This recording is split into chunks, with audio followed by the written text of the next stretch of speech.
ورحمة للعالمين سيد الأولين والآخرين محمد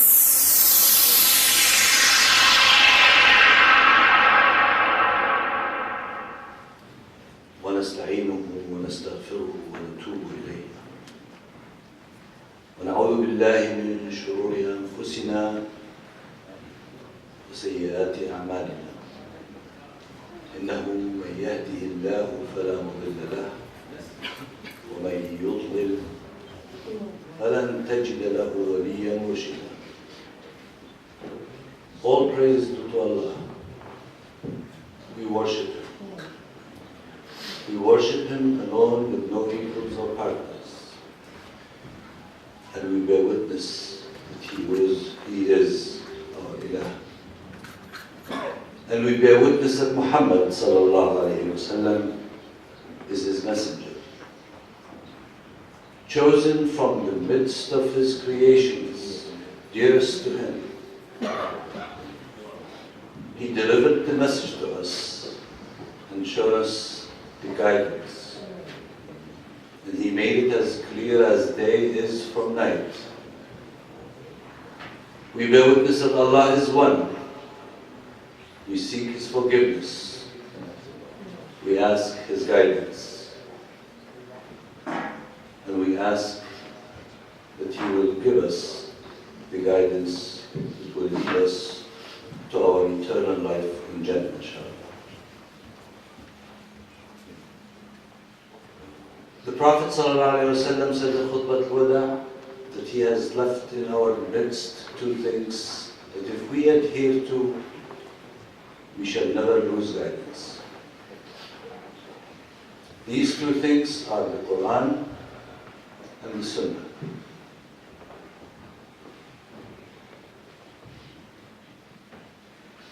I have always felt and believed deep in my heart that we, Muslims living in this country, are ambassadors to the message of our Prophet ﷺ. How we behave and how we react to the events around us, and how we comprehend and apply the events that go around us to our daily life is important. We ought to lead by example. You can say 1,000 words, but if you don't back it up by your behavior, you're wasting your time. Maybe I can quote a story that I heard just recently from a Muslim man.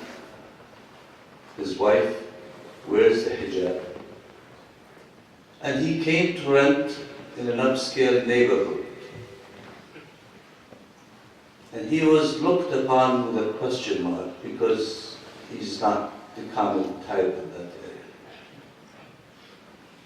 But how he behaved with his neighbors made one of his neighbors come and ask him, "Do you have someone like you who can come and rent in my house?" This is the example that we want to give our neighbors and our society around us. That Muslims are people who care about their environment. People who care about their neighbors. People who care about the human race in general.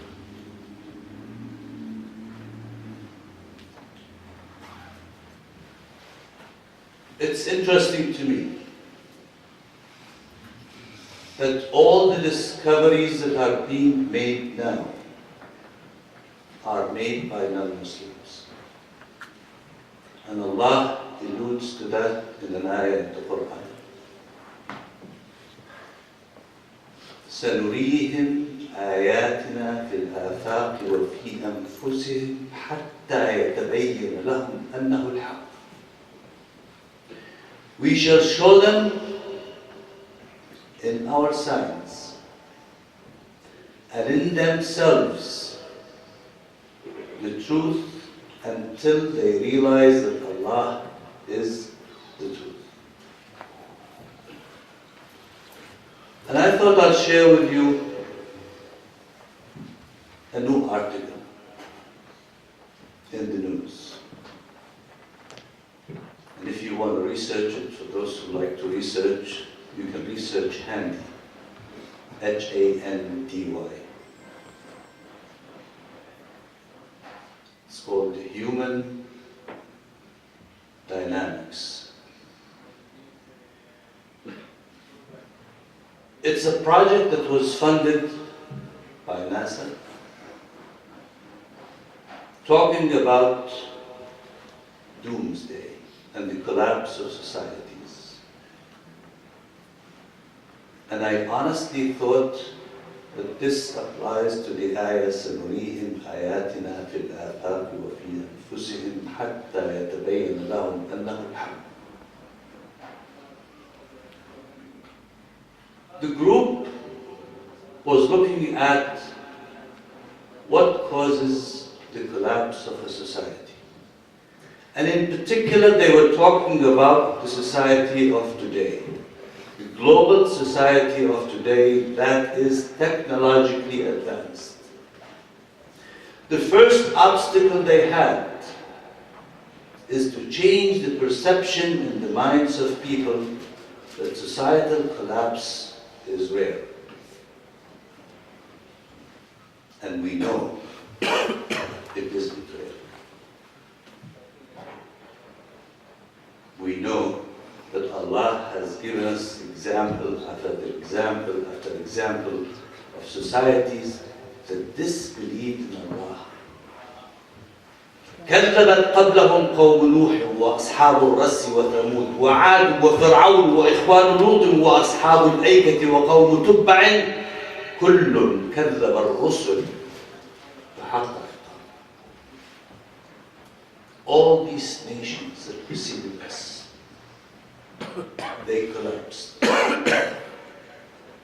The article is talking about the reasons for collapses, mostly natural, but they came up to the conclusion that it is not nature that collapses the societies.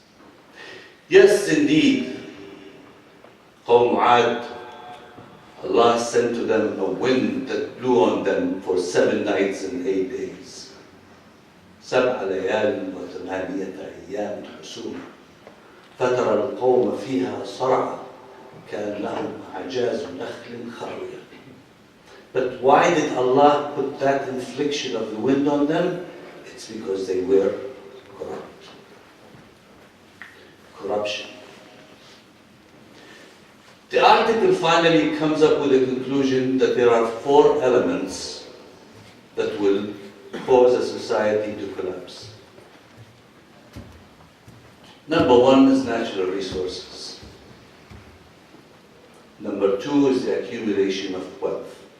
And number 3, the elite, the wealthy people. And number 4, it's the commoners, the average person. These are the 4 elements that play a role in the collapse of the societies. And they come up with a conclusion that yes, the depletion of natural resources may, the winds, the change in the weather, indeed can cause it. But the certainty of collapse of a society is the society itself. It's the other 3 factors. The accumulation of wealth, number 1, the elite, the rich, the wealthy.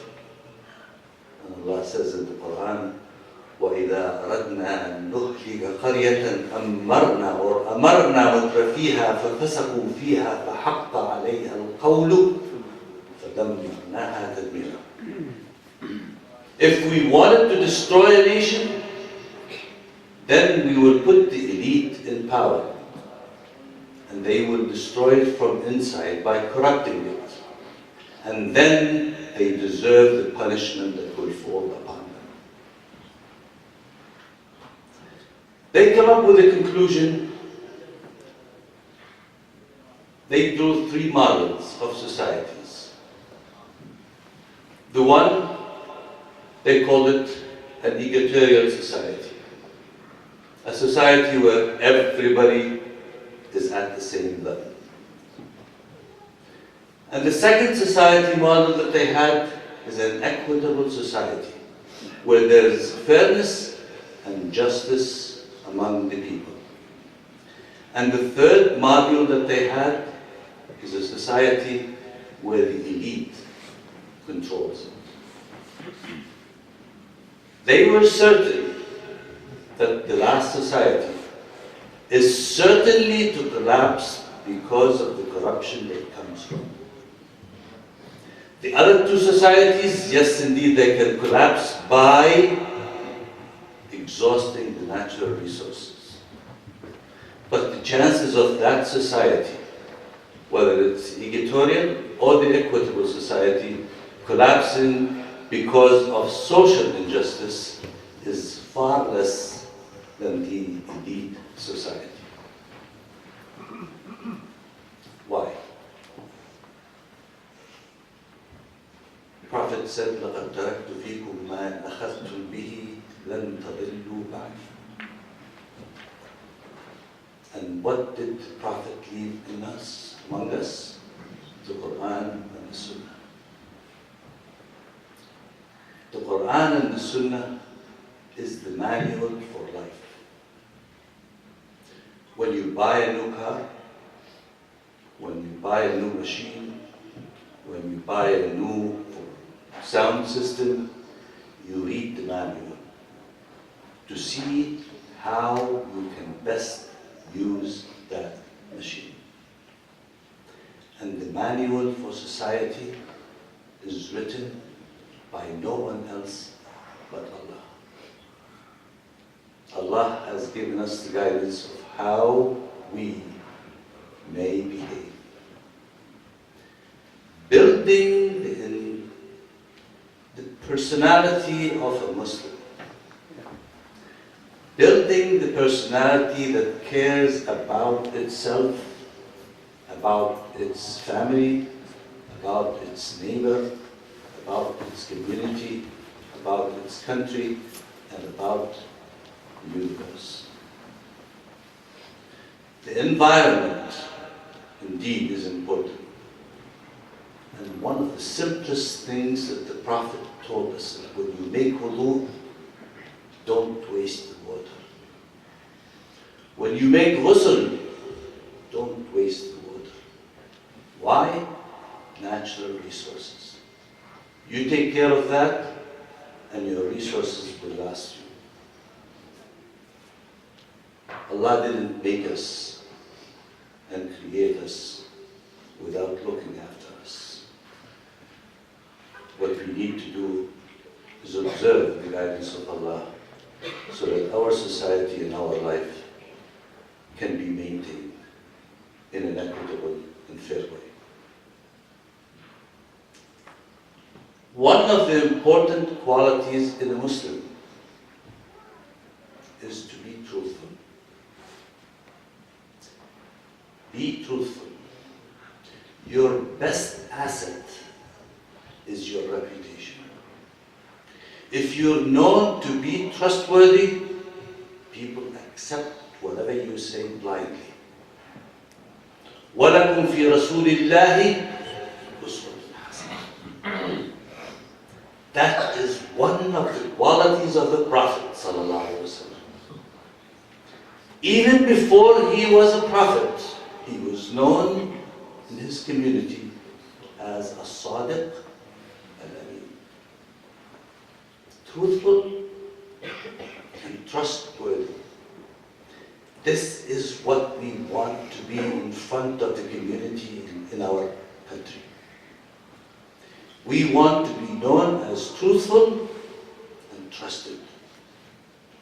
Just like the story of the man who went into an upscale community. Even though he was different, when they saw that he was helping his neighbor shovel the snow, when they saw that he was kind to the elders, When they saw that he was involved in everything around him to make people comfortable, she came and asked him, "Can you find someone like you to rent with me?" This, brothers and sisters, is what we want.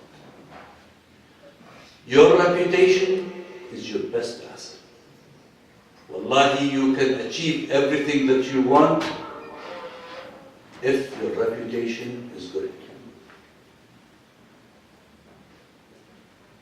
The Quran tells us, ayah after ayah after ayah, about as-sadiqeen. لِيَجْزِيَ اللَّهُ الصَّادِقِينَ بِصِدْقِهِمْ. Allah will reward those who are truthful by the good deeds and the truth that they have. Say the truth, even if it's going to give you a hardship. One example that I can give you is during the preparation for the Battle of Tabuk, when the Prophet asked that everybody who can should be prepared to participate in that battle. 30,000 people joined him. 30,000 people joined him. When he conquered Mecca, he had 10,000 with him. During Hunayn, which was a great battle, there was 12,000 with him. But during Tabuk, there were 30,000 troops with him. A few people were left behind. Mostly the hypocrites. Mostly the people who will not adhere to the truth, except for 3. When the Prophet came back from his battle, everyone who didn't come with him, who stayed behind in Medina, they came to give excuses. I was sick. I had an elderly father. My merchandise was going to be ruined. And the Prophet accepted every excuse that they had, except for 3. وعلى الثلاثة الذين خلفوا. They could not find themselves excuses. And they did not want to because they were believers. Ka'b ibn Malik was one of them. His friends came to him and said, "Go to the Prophet and find yourself an excuse. Tell the Prophet that you had a busy schedule, that you had something, that you were sick, that you did, it was hot, whatever it is." And he said, "I can't. I had no excuse except that I was lazy." And he came to the Prophet and he said, "Oh Prophet, I really have no excuse. And I know I should have joined you. I ask Allah to forgive me." And the Prophet told him to go. The Prophet asked the community to boycott them, asked their wives and their families not to help them. And they stayed like this until the revelation from Allah came. When the revelation came where Allah accepted their excuses or forgave them for not doing what they ought to do, Ka'b ibn Malik was the happiest man on earth. And he said, "The truth is what saved me. All the other hypocrites who gave excuses shall get their rewards in the Akhirah. But the reward that Ka'b ibn Malik had is Allah rewarded him by mentioning his story in the Quran and made it a Quran to be read until the day of judgment,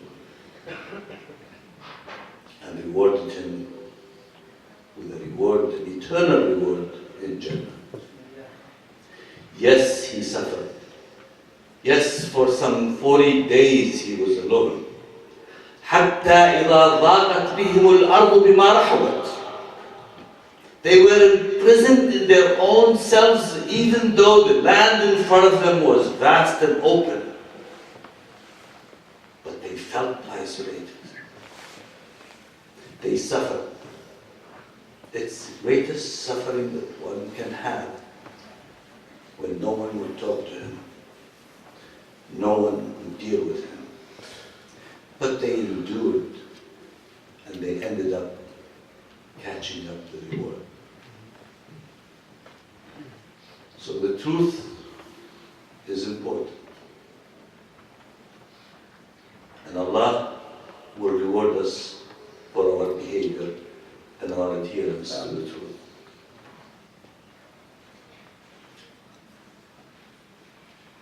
You all know the story of the time when the Prophet was sitting in the midst of his companions. And a man walked in with clean white clothes.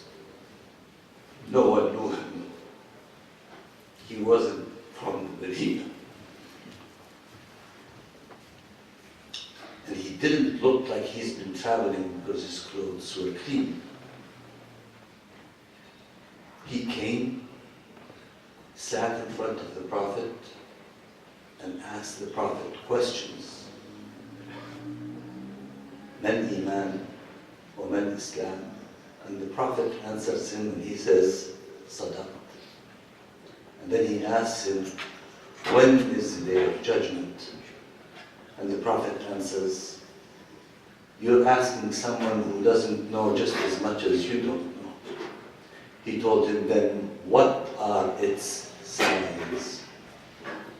And the Prophet gave him a list of minor signs of the day of judgment. All these signs are here now.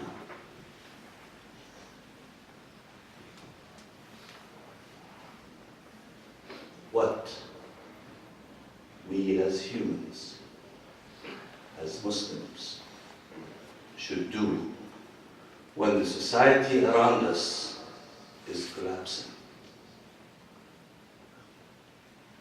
The article talks, that I mentioned earlier, of the possibility of a societal collapse because of the corruption, because of the injustice, because of the indecency, because people are centered among self-centered. Each one is trying to find out what is in my best interest. Each one is trying to gather as much wealth for him, regardless of what goes around him. And the Prophet in a hadith tells us that there will come days or years where people will be tricked.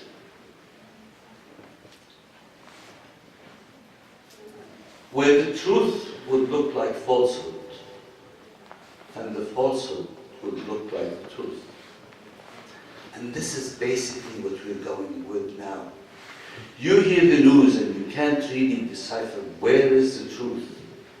You hear so much information, so much propaganda, that you get confused, you don't know where the truth is. Someone is killed and someone is claiming that he is defending himself. A nation is attacked and a nation says that it was defending itself. Chaos is all over. And the Prophet tells us, in these days, pay attention to your immediate society. Don't worry about the general corruption. Just pay attention to yourself. Pay attention to your family. Pay attention to your neighbors. Pay attention to your community. And what is happening here? When each one of us pays attention to the immediate surrounding him, you will end up with a society that has changed history. You may have heard me say this before, that the society is made of individuals, just like a house. You build the house. If the bricks of the house are spoiled, then the house will not stand well. If the society is made of strong individuals, then you will have a strong society.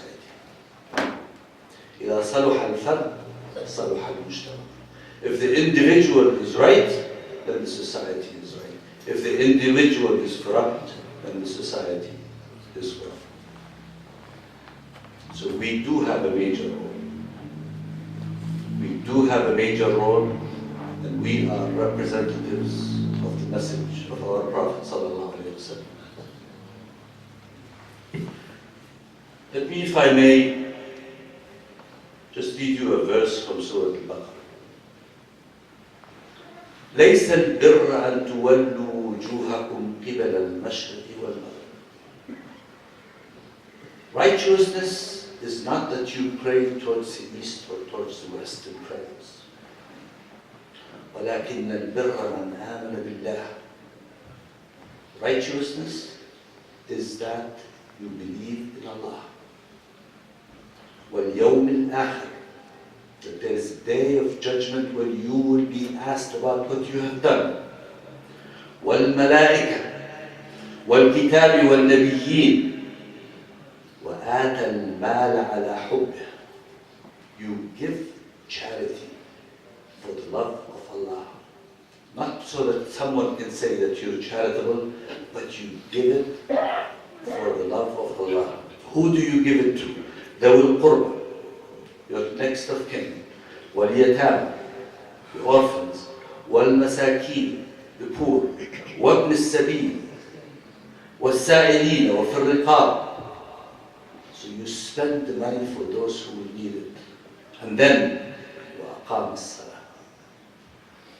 أقام الصلاة comes after your societal duties. أقام الصلاة وآتى الزكاة والموفون بعهدهم.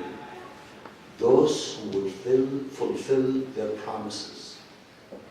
إذا عاهدوا. When you promise, you keep your promise. When you say, I will do it, you do it. Unless something happens and you can't.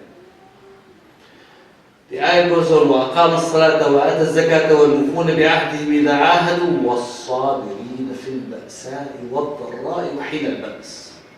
And those who are patient at the time of hardship, not when you're at luxury, but you be patient when the hardship is upon you. Those are the ones who are truthful. أولئك الذين صدقوا. Those are the ones who are truthful to what they say. And those are the ones that Allah will reward. أقول قولي هذا وأستغفر الله لي ولكم ولسائر المسلمين.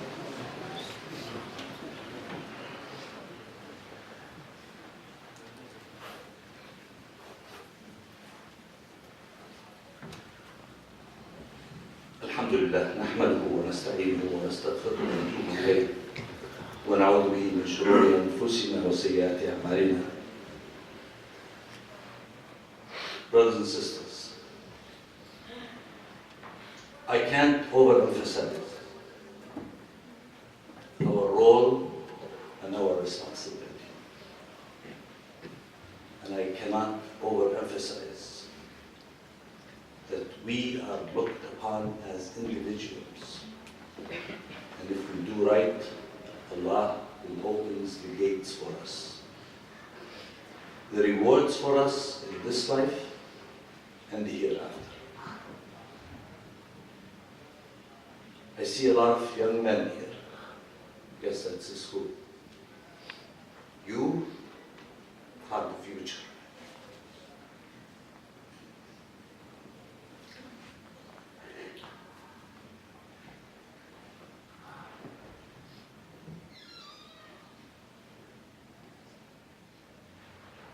my generation represents the past. But you hold the cards. You hold the cards for the future. And I pray for you that Allah will give you protection. During my lifetime, yes, there were tribulations. Yes, there were challenges. Yes, there were distractions. But you indeed are facing a lot more challenges. You open the radio and you hear challenges. You're reading a book and you see statements that will distract you. You look at the television, you open the computer, you open your handheld. The distractions are there. The temptations are there. I would always ask Allah, and I want you to ask Allah to protect you. Always remember that. Without asking for that protection, without thinking that you are under the vision of Allah, always believe that He is watching you, and always believe that you will be asked. You better have a good answer. Yes, indeed, we can all make mistakes. But if we make a mistake, we repent. And we go back to the right path. If we do that, then you have the future. If we do that, then you will be the leaders of the society. Brothers and sisters, this masjid is yours. And this masjid depends on your contribution. Your contribution by attending, your contribution by promoting Islam in a positive way, by behaving right. The masjid has purchased a lot in front of the masjid here. And it's open now. Inshallah, it will be paid soon once the weather is warming up. The next lot to it is available for sale. I would ask, if you can, make a contribution towards this project. $100, not more.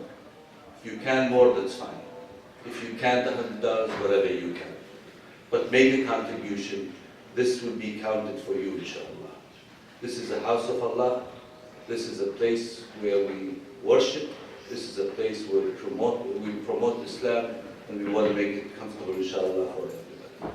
Brothers and sisters, every Friday there is a moment where Allah will accept our dua. Let's trust and hope that this is the moment where Allah will accept our dua. Allahumma ahdina fi wa barik lana fi ma atayt wa qina wasrif anna sharra ma qaddarta. Allahumma walli umurna khiyar wa la tuwalli umurna shirran. وارحمنا واهدنا وارزقنا واجرنا وعافنا واعف عنا. اللهم احفظ ابنائنا يا رب العالمين. اللهم وفقهم الى ما تحب وترضى واقم الصلاه ان الصلاه تنهى عن الفحشاء والمنكر والبغي. المبعوث رحمه للعالمين سيد الاولين والاخرين محمد